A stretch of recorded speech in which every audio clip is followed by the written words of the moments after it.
Assalamualaikum warahmatullahi wabarakatuh. Selamat pagi, siang, sore, dan malam untuk Pak Irman dan juga teman-teman yang menyaksikan video ini. Di sini saya akan membahas mengenai ujian akhir semester pengantar proses stokastik tahun ajaran 2022-2023. Terlebih dahulu, perkenalkan, saya Deana Khairifa Almas, biasa dipanggil Dea atau Deana, dari program studi matematika dengan NIM 20-45549619711. Di soal UAS ini ada 4 soal, mari kita bahas satu persatu. Oke, nomor yang pertama, diketahui continuous time Markov chain dengan state space-nya 1, 2, 3, dan juga 4 dengan matriks A-nya seperti yang dapat dilihat di layar. Kemudian yang pertama kita diminta untuk mencari equilibrium distribution P.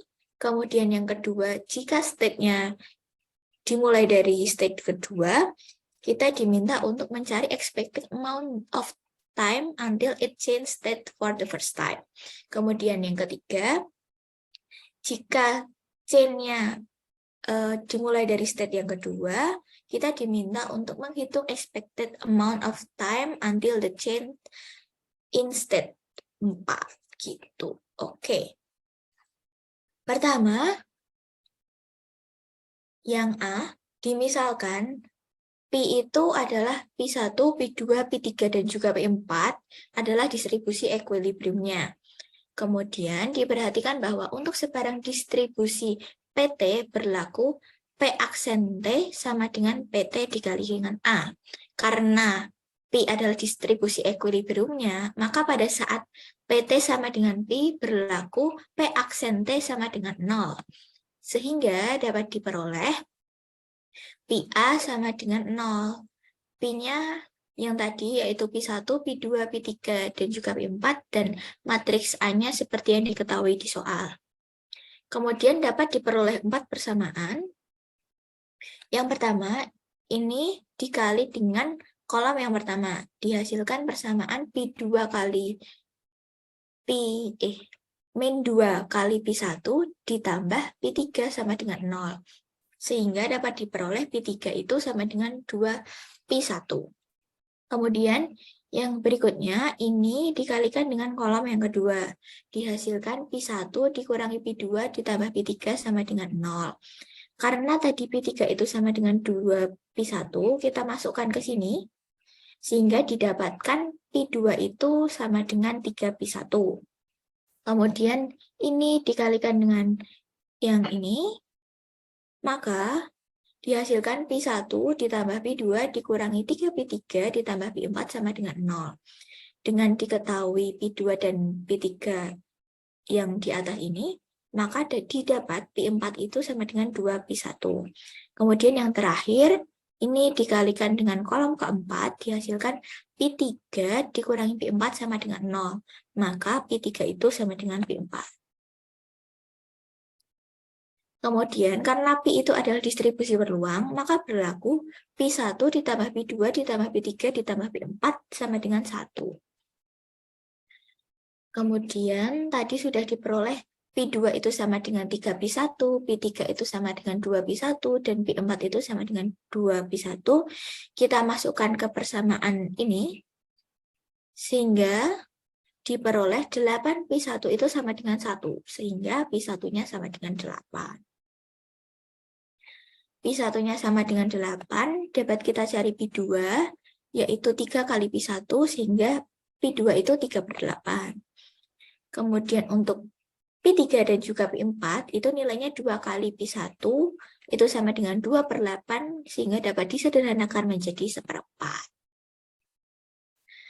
Jadi, distribusi equilibrium untuk rantai Markov A adalah Pi sama dengan 1/8, 3/8, 1/4, dan juga 1/4. Kita lanjut ke yang B. Jika change-nya itu dimulai dari state 2, maka dimiliki transition state-nya itu alpha 23 sama dengan 1. Bisa kita lihat di sini itu state kedua, ini alpha 2,2, ini alpha 2,3. Alpha 2,3 ini adalah 1. Kemudian total rate change berpindah dari state 2 adalah alpha X dengan jumlahan dari alpha X, Y dengan X itu tidak sama dengan Y. Kalau di state 2 berarti itu hanya ada alpha 23, yaitu sama dengan 1. Sehingga expected amount of time until the change state for the first time itu adalah 1/4 dari jumlahan alpha XY dengan X tidak sama dengan Y. Tadi didapat nilainya 1, maka hasilnya adalah 1/1 sama dengan 1. Lanjut, kita yang bagian C. Jika change-nya itu start-nya dari stage kedua, kita diminta untuk menghitung expected amount of time until change-nya itu sampai ke state 4. Karena ini dimintanya sampai ke state 4, maka dibentuklah matriks A aksen dengan menghapus kolom dan baris keempat, sehingga diperoleh matriks A aksen seperti yang tertera di layar. Kemudian dapat diperoleh negatif dari A aksen itu sama dengan 2 min 1 min 1, 0, 1 min 1, min 1, min 1, 3. Kemudian matriks min A aksen ini dicari inverse-nya. Dapat dilihat seperti di layar itu. Kemudian Bx itu adalah expected time dari state X ke state 4. Yang rumusnya Bx sama dengan min A aksen diinverskan dikali dengan matriks 1, 1, 1. Kita masukkan min A aksen inverse-nya, sehingga ini jadi 1, 2, 1 setengah, 5/2, 1 setengah, 3/2, 1 dikalikan matriks 1, 1, 1. Dihasilkan matriks 3, 4, 4, 3. Jadi Bx itu sama dengan 4, 4, 3. Kita diminta untuk mencari expected time-nya dari state 2 ke state 4. Maka kita lihat di baris kedua ini.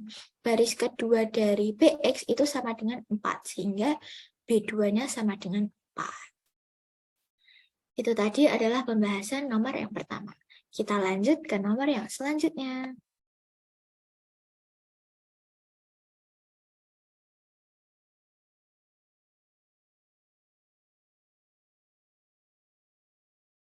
Oke, kita lanjut ke nomor yang kedua. Nomor kedua itu adalah ada service center, itu terdiri dari 2 server, dengan setiap servernya itu bekerja dengan exponential rate, itu 2 service per jam. Kemudian jika customer-nya itu datang dengan question rate 3 per jam, diasumsikan kapasitasnya itu adalah 3. Yang pertama, kita diminta untuk menghitung fraksional potensial customer masuk ke sistem tersebut. Dan yang kedua, kita diminta kalau di part A ini diubah jadi single server dan rate-nya itu 2 kali lebih cepat. Jadi mu-nya itu sama dengan 4. Nah, permasalahan tersebut itu dapat dipandang sebagai birth and death process dengan jumlah pelanggannya itu sebagai state-nya. Ada 2 server dengan 3 antrian, maka model ini itu adalah M-M-2-3 gitu. Jadi, karena 2 server ya, jadi nanti N-nya itu sama dengan 2. Modelnya dapat digambarkan seperti ini, seperti yang tertera di layar sebelah kiri.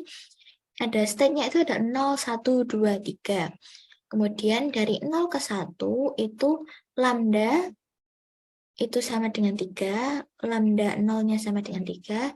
Dari 1 ke 2 itu lambda 1 sama dengan 3. Kemudian dari 2 ke 3 itu lambda 2 sama dengan 3. Untuk lambda 3-nya itu sama dengan 0. Kenapa kok lambdanya itu sama dengan 3? Karena tadi itu customer itu datangnya dengan question rate-nya itu 3 per jam gitu. Kemudian ini dari 3 ke 2 itu adalah 2 mu. rumusnya itu adalah N mu, karena N-nya tadi itu ada 2 server. Berarti ini adalah 2 mu, kemudian 2 ke 1 itu juga 2 mu, kemudian 1 ke 0 itu mu. Kemudian yang mu 0 itu sama dengan 0. Kemudian mu 1 itu sama dengan mu, itu mu-nya itu nilainya adalah 2. Karena exponential rate-nya itu, service-nya itu bisa 2 per jam gitu. Kemudian dari mu2 itu dari 2 ke 1 itu 2 kali mu, berarti 2 kali 2 itu nilainya 4.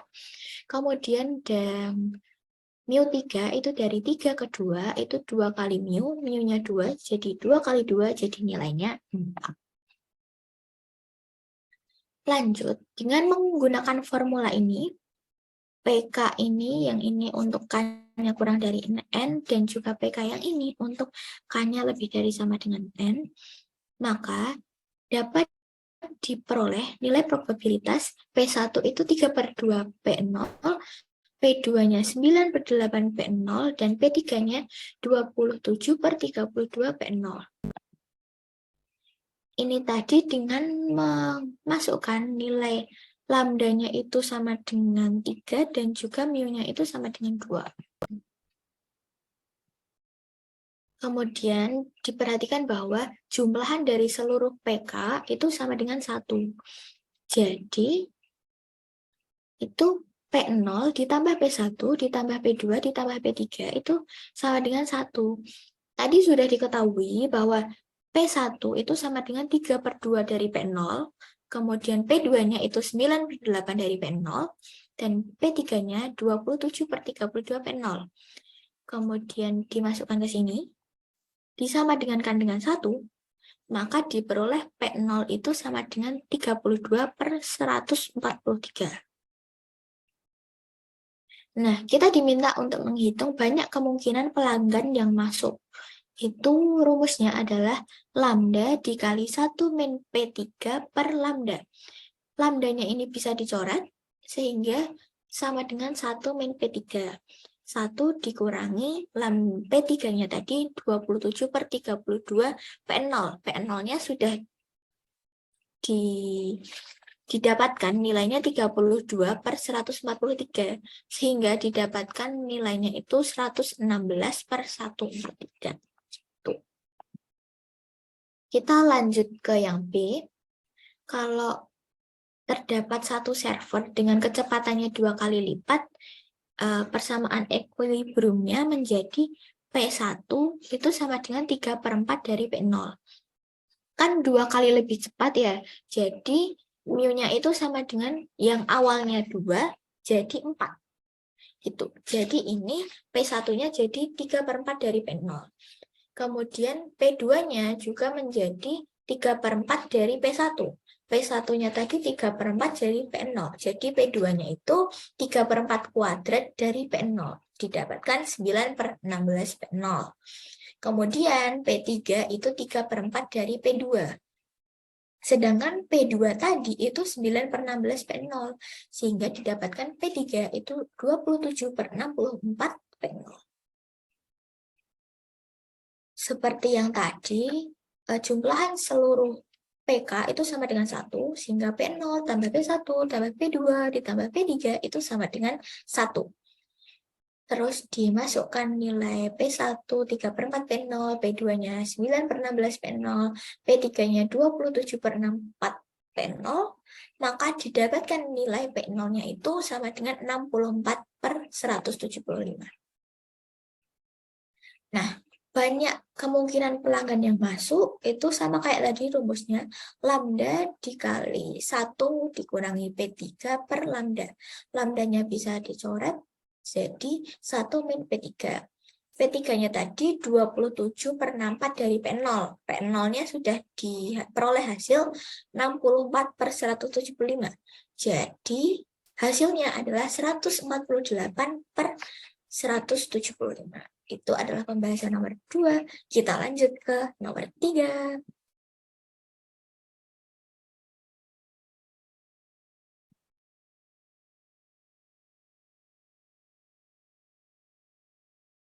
Oke, kita lanjut ke soal yang ketiga. Nomor 3, diketahui sebuah sistem itu bisa berada di state 1, 2, atau 3. Dengan setiap waktu sistem itu masuk ke state I itu there are a random amount of time having min-nya itu mu I, dan transisi ke state J itu probabilitasnya itu PIJ. Diketahui P12 itu sama dengan 1, P21 itu sama dengan P23 sama dengan setengah, dan P31 itu sama dengan 1. Yang pertama, kita diminta untuk menghitung proporsi transisi sistem itu ke state yang pertama. Dan yang kedua, jika mu1 itu sama dengan 1, mu2 itu sama dengan 2, dan mu3 itu sama dengan 3, kita diminta untuk menghitung proporsi dari waktu sistem tersebut masuk ke setiap state-nya.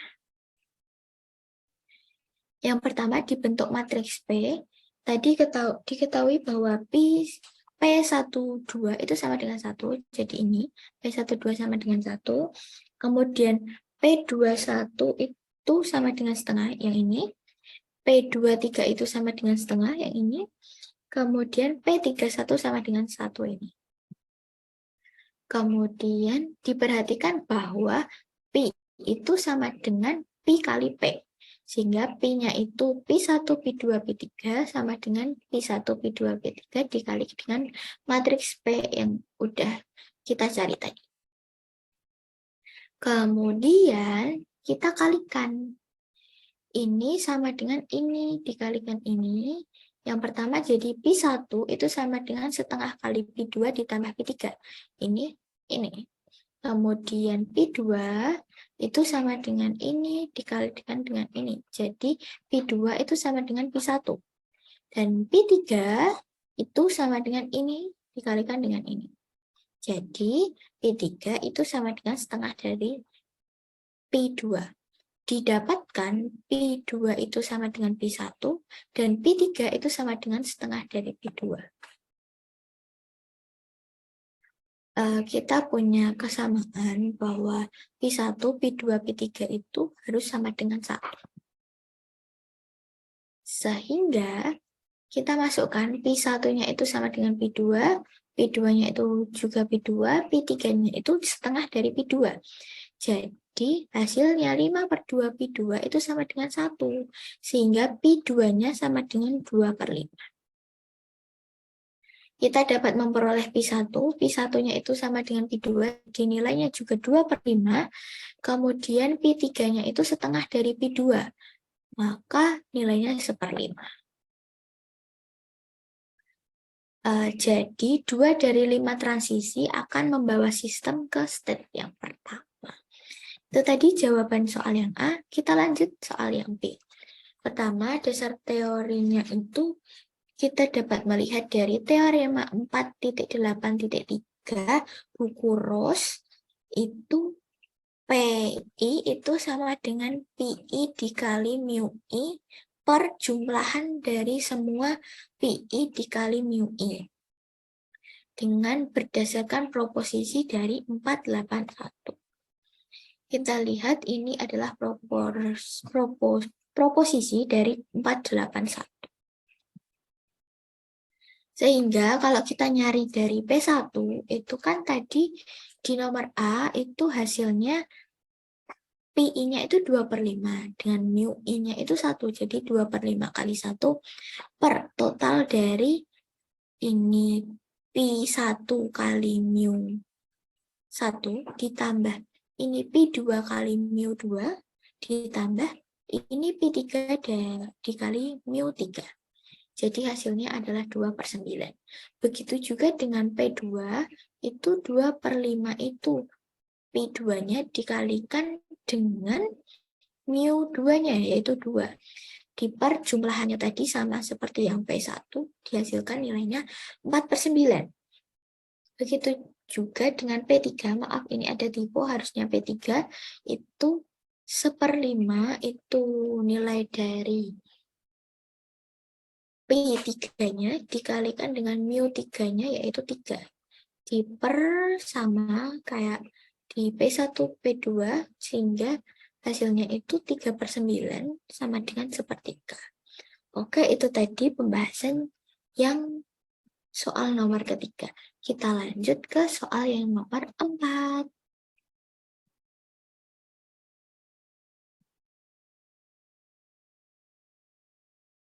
Oke, kita lanjut ke soal yang nomor 4 mengenai paper dari masing-masing kelompok. Di sini pembahasannya itu mengenai yang pertama adalah latar belakang penelitian sampai dengan perumusan model rantai Markov dalam paper tersebut. Yang kedua, proses pendefinisian rantai Markov. Yang ketiga, gambaran umum proses penyelesaian pemodelan rantai Markov. Dan yang terakhir adalah kesimpulan. Nah, di sini saya dari kelompok 8 membahas paper identifikasi performa pemain bulu tangkis dengan rantai Markov.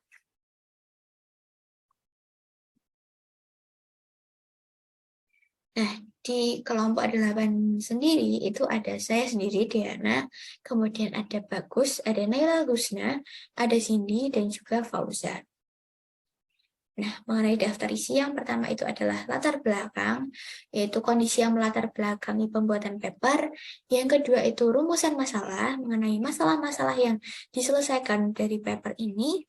Yang ketiga itu pendefinisian model, itu bagaimana peneliti merumuskan model, di mana model di sini itu adalah discrete time Markov chain, dan yang terakhir adalah kesimpulan. Hasil yang disimpulkan dari model. Yang pertama, kita masuk pembahasan yang pertama, yaitu latar belakang. Sekarang ini tuh telah banyak penelitian mengenai pertandingan olahraga, baik secara teknik, taktik, dan penempatan pemain saat pertandingan dalam 2 dekade terakhir.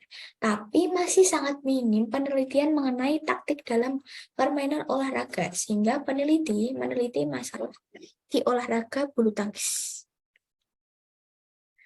Kemudian rumusan masalah yang dibahas di paper ini itu ada 2. Yang pertama, pola permainan apa yang lebih baik diterapkan untuk memenangkan suatu rally. Dan yang kedua, itu adalah berapa peluang untuk menang jika diketahui pola permainannya. Nah, bagaimana sih pendefinisian modelnya? Dengan modelnya itu adalah discrete time Markov chain. Nah, data-data yang digunakan itu ada 93 turnamen, 63 pemain, 259 pertandingan, 605 set, 21.470 rally. Dan banyak pukulan yang diteliti itu adalah 218.081. Nah, yang pertama kita definisikan dulu mengenai length tree pattern. Nah, yang dimaksud dengan pola dengan panjang 3 pada paper ini itu adalah posisi saat pemain melakukan pukulan atau stroke pada 3 pukulan yang berurutan. Nah, pola dengan panjang 3, contoh yang dibahas ini adalah 12-5-9. Ini 12, kemudian ke posisi kelima, kemudian ke posisi 9. Di mana stroke yang pertama yaitu dari 12 ini dan stroke yang ketiga yaitu 9 itu dilakukan oleh pemain biru. Ini pemain biru, yang wilayah ini itu adalah pemain biru. Dan yang ke stroke yang kedua, pukulan yang kedua yang di 5 ini itu dilakukan oleh pemain merah. Ini adalah wilayah dari pemain merah. Nah, menang atau kalah, win atau loss itu dipandang dari sudut pandang pemain biru ini. Selanjutnya, pola ini ada 12-5 ke 9. Kemudian lanjutannya itu 5-9-4. Jadi 2 terakhir ini disebutkan lagi. Kemudian habis itu dilanjutkan lagi ke 9-4, kemudian kedua. Ini adalah catatannya. Jadi catatan yang dimaksud di sini itu adalah 2 yang belakang ini tuh untuk pukulan yang selanjutnya itu masih disebutkan lagi. Nah, pada paper ini, peneliti itu bermaksud menentukan pola yang berpeluang tinggi agar seorang pemain dapat menghasilkan poin saat setelah rally. Penelitian yang dilakukan itu pendekatan rantai Markov waktu diskrit atau DTMC. Nah, state space-nya itu ada dari 111, kemudian 112, kemudian ini juga bisa 113, 114, sampai dengan 1112. Begitu juga dengan 211, kemudian 212, dan seterusnya, sampai dengan 12, 12, 12, dan juga ada W dan L, di mana W itu adalah state ketika rally berhenti dan pemain mendapatkan poin, kalau sedangkan L itu state ketika rally berhenti dan pemain lawan yang mendapatkan poin. Gitu. Nah, W dan L itu adalah absorbing state. Nah, state di sini itu kira-kira itu adalah ada 1730 state. Nah, ini rantai Markov-nya. Jadi state yang pertama itu adalah 111. Dari 111 ini bisa ke 112, 113, sampai 1112. Yang penting 2 di belakang ini masih tetap dilanjutkan. Tuh. Selain itu, 111 ini juga bisa ke L dan juga bisa ke W. Dan 111 ini juga bisa balik ke dirinya sendiri. Dia menjadi absorbing state. Nah, selanjutnya ada 211. 211 ini bisa pindah ke 111, ke 112, sampai dengan 1112. Yang penting yang 2 ini masih disebutkan lagi di state selanjutnya. Begitu. State-nya begitu seterusnya sampai 12, 12, 12. Yang selanjutnya mengenai expected pattern value atau EPV. EPVJ itu adalah peluang untuk mencapai state W ketika rally sudah mencapai pola state J. Nilainya itu berada di antara 0 sampai dengan 1. Nah, mengenai matriks transisi dan juga EPV. Dari rantai Markov sebelumnya, dapat kita bentuk matriks transisi yang bersesuaian. Misalkan matriksnya itu adalah M. Maka matriks MIJ itu menyatakan peluang berpindah dari pola I ke pola J. Dimisalkan M aksen itu adalah limit dari M pangkat T dengan T menuju T hingga. Maka yang dimaksud EPV dari state atau pola I itu adalah nilai dari M aksen I, 1729. Dengan I-nya ini 1, 2, 3, sampai dengan 1728. Dan I itu adalah pola-pola yang mungkin dari sebuah rally. Nah, inisiatifnya di sini itu ada 3, ada attack, construct, dan juga defense. Yang attack itu artinya adalah fase ketika pemain itu cenderung melakukan pukulan menyerang, biasanya pukulan mengarah ke bawah.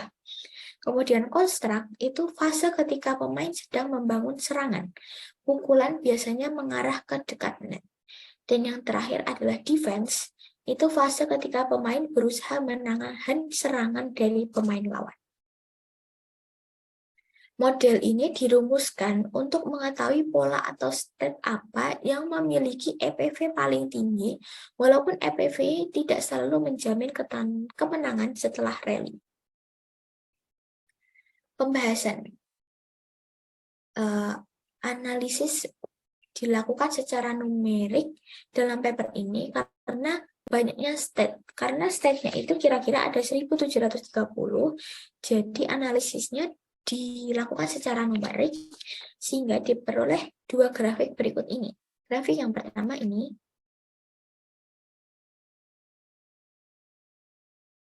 Nah, yang bintang biru ini adalah top 20 average dan 1254, pola 1254 itu menduduki posisi yang paling tinggi, kemudian yang dilanjutkan pada pola 981.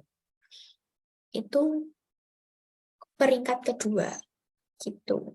Terus selanjutnya di grafik yang ini itu 1254 itu masuk ke top 20 average, di mana dia nilainya itu yang paling tinggi, dan juga target playernya juga paling tinggi, dan nilai EPV-nya itu lebih dari batas 0,5 ini, sehingga dia kemungkinan menangnya itu paling tinggi. Dan di 981 juga begitu.